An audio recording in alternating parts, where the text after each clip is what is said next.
Hi, Solid Review here.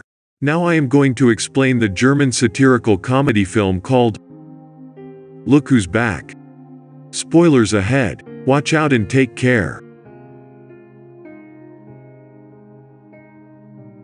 The beginning of the movie is set somewhere during the Second World War in Berlin. The Führer Hitler is with a behavior coach named Keppel. Hitler expresses his disagreement with the gesture of people's greeting to Keppel. He complains that though the Nazi salute is out-fashioned, people need to at least raise their hands up to the wrist and show respect. Then, he narrates that he has done everything possible by a human to destroy the foundations of the enemy who desecrated their soil. He finds Germans' existence incomprehensible and finds it alarming that he is here too. In the following scene, he wakes up on the ground somewhere in a forest. While looking up to the sky, he sees that the enemy aircrafts are missing and guesses that they might have taken some rest. Suddenly, a ball comes bouncing towards him and stops just at his side. He raises himself and heads towards a building past the bush. He is then approached by three young kids who question him if he is okay. Hitler looks at them and thinks that they are the future of the nation. He then asks them the way to the street. In that instant, a reporter, Fabian Sawatzki, is filming the kids on his camera. Hitler is seen on the far side of the screen. He picks up his army cap and says to himself that he should go to the Führer bunker. Hitler gets to the street and gets amazed at people riding monowheel bikes. He finds people capturing him in their camera and expresses that though the rubble went, people have gone mad. Then, he feels a modern car by his hand and questions himself if he fell in a coma and missed the victory. He realizes that he is not aware of his situation totally and alerts himself to collect more information. Then, he asks a man about the location of Chancellery, but the person instead asks him for a picture. He gets disturbed by the camera's flashes as people come near him and take photos in turns. Confused by the unusual events around him, he concludes something went out of hand in the place. As Hitler walks away, he finds a woman speaking in German on her phone. He comes closer and asks her about the current date, but the woman gets terrified and sprays his eyes. Hitler cries in pain as his eyes get reddish and his vision gets blurred. He stumbles and walks to a newspaper shop nearby. He gets shocked to see the date October 3, 2014, written on the paper and falls to the ground at once. Somewhere else, the boss of a TV station, Kerner, praises Mr. Christoph Sensenbrink for his excellent job as the deputy's head. He proposes a higher solution but instead announces another worker named Miss Katja Bellini as the managing director. Due to this, Christoph gets shocked and dissatisfied. He comes to his office and vents his anger out at a struggling filmmaker named Fabian. Despite Fabian's best attempts to convince his boss, he gets fired and thrown out by the guards. Sometime later, Hitler wakes up at the news shop and asks the owner about the date. He confirms that it is in fact 2014. A confused Hitler questions if the shopkeeper has kidnapped him and suspects if all this is a trick play of the enemy's secret service. He threatens to kill the shopkeeper if he is working for the enemy, but the shopkeeper gives him a bar of chocolate instead. Hitler opens it after quite a struggle and sniffs it. He declares it as industrially pressed grain and questions the shopkeeper if there is still a shortage of bread. The shopkeeper asks Hitler if they are filming a documentary somewhere nearby, mistaking him for an actor. The shopkeeper then says that he looks exactly like the Führer, to which Hitler replies that he is the Führer. After that, Hitler sees the Turkish newspaper and asks if the shopkeeper has Stürmer or Panzerbar. The shopkeeper says that he has more Turkish customers. Hitler gets astonished at the presence of Turkish people in Berlin. He then starts collecting information from the newspaper. While reading it, he assumes that he didn't win the war in the past and Germany was given to the hands of clumsy women having the charisma of a wet noodle. He further laments the existence of Poland and concludes the war to be a total waste. Meanwhile, Fabian looks upon his video reporting about soccer and sobs, sad at the fact that he was fired. His mother calms him and asks him to pause the video, noticing Hitler behind. Fabian is amused at the discovery of a person who looks so similar to Hitler. Back in the shop, the shopkeeper asks Hitler to keep the newspaper aside and stand outside. Hitler grudges at being asked to work. The shopkeeper suggests Hitler clean his clothes, for they are stinking. He then goes to a laundry place and asks them to clean his uniform. Hitler asks if they have another uniform since he cannot walk away naked. Hitler doesn't understand that he is in modern-day Germany now and nudity is no big deal. Next, we see Hitler walking to the news seller with jeans and a sweater on. Fabian, on the other hand, has somehow managed to find him and is waiting for him in the shop. After getting a look at Hitler, he is amazed at his appearance. Fabian asks Hitler if he can film him as he marches through modern Germany. Hitler agrees with the idea. Fabian takes up some cash and a car from his mother and starts his journey with Hitler. The two end up in a hotel where Hitler gets amused at seeing the television. He then decides to talk about politics in Fabian's presentation. He goes to places asking people regarding their views on politics. After the interviews, he finds that there was minimal impact of democracy upon people during his absence. He inspects discontent and suppressed anger in people, which reminds him of the 1930s, when people had similar views but lacked the term political disenchantment. People tell Hitler about the problem of immigrants in the country, making Hitler push his idea that mixing the races doesn't work. Later, Fabian asks Hitler the source of his unique mustache. Hitler replies that he cut his mustache to the shape to fit a gas mask. A while later, the two end up in a farm where Hitler gets bit by a dog. He is enraged and shoots at the animal. Fabian scolds him and seizes the gun. As the tour goes on, Fabian eventually runs out of cash. But he thinks of a plan and convinces the passers to have their sketches drawn by Hitler. Hitler draws sarcastic pictures which people find funny and pay for it. They continue their trip after collecting enough money. Back in town, Fabian shows a clip of Hitler to Christoph. The video has a lot of views as Fabian had uploaded it on the internet. Christoph is impressed by the large number of views in the video. He asks Fabian for Hitler's name and contact number.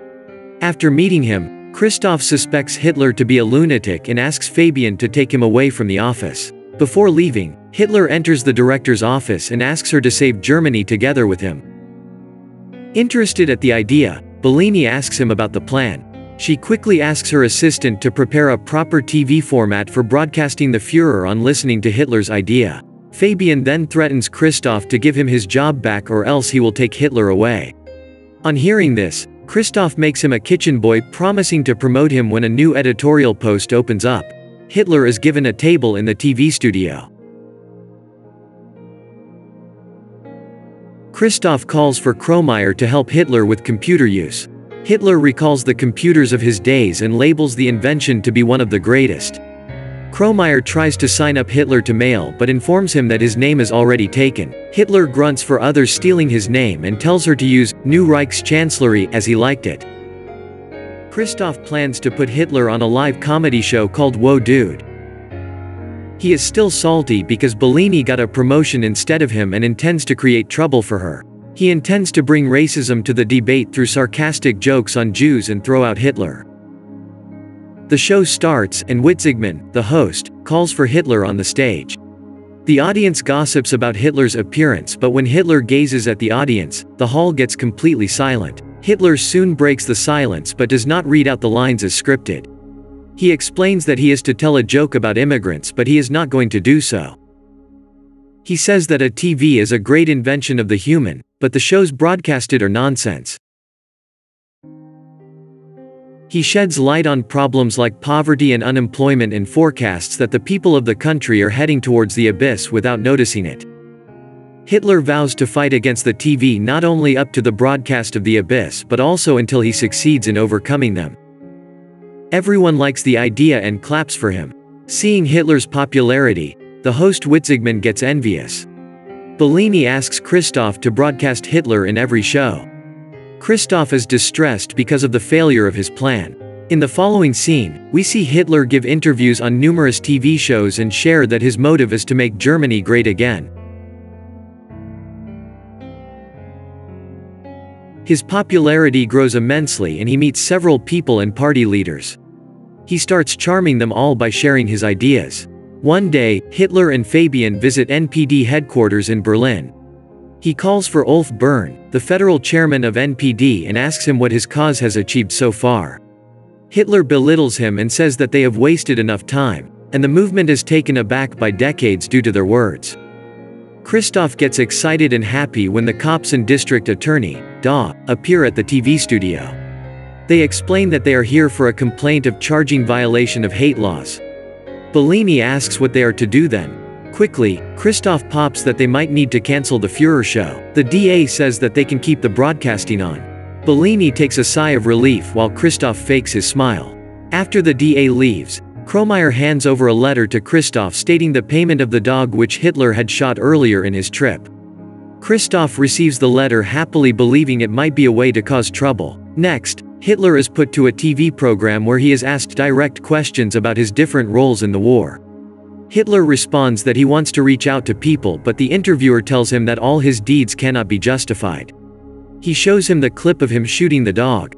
The video disturbs the audience. Hitler is angered and threatens him that he would do the same to him. He further says that he will turn their studio into a parking lot for tanks. Christoph gets happier seeing people's negative responses. After the disastrous interview, Bellini is fired, and Christoph is appointed as the new manager. After that, Hitler goes to Fabian's house and starts living with him. He expresses amusement at the path taken by destiny and starts to write his second book. The book soon hits the market.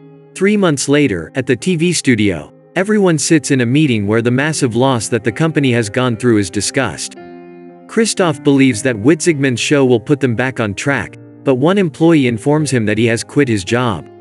Christoph gets tensed and gets mad at the selected employees for losing the show.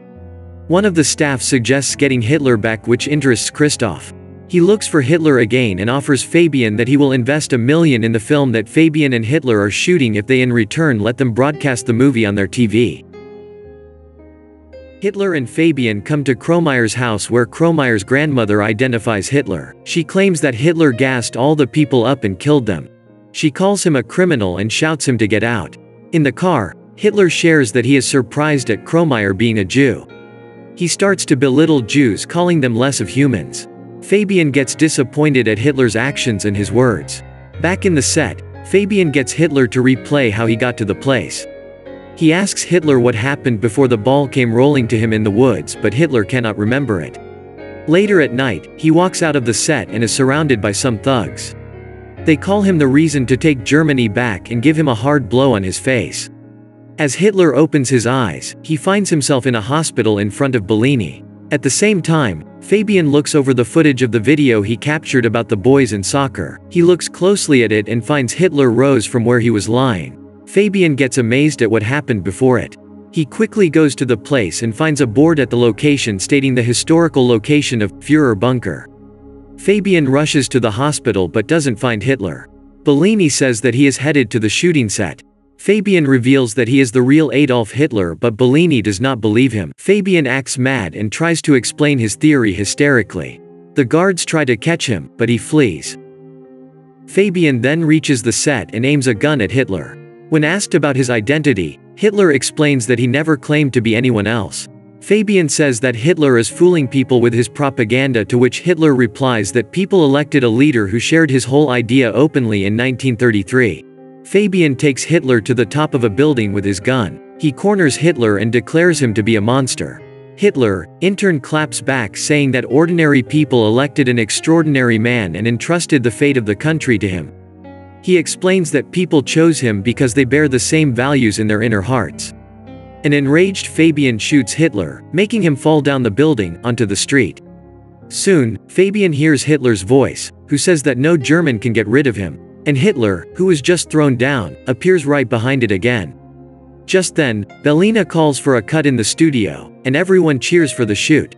Turns out that it was just a film shoot and a random actor was playing the role of Fabian. Hitler then asks everyone to remember the comrades who could not be with them. Somewhere else, Kromeyer is sobbing seeing Fabian through a hole in the mental ward. Hitler and Bellini are busy giving autographs and interviews to people after the film booms. As they pass by a car, the people on the street seem fond of Hitler and greet him with respect.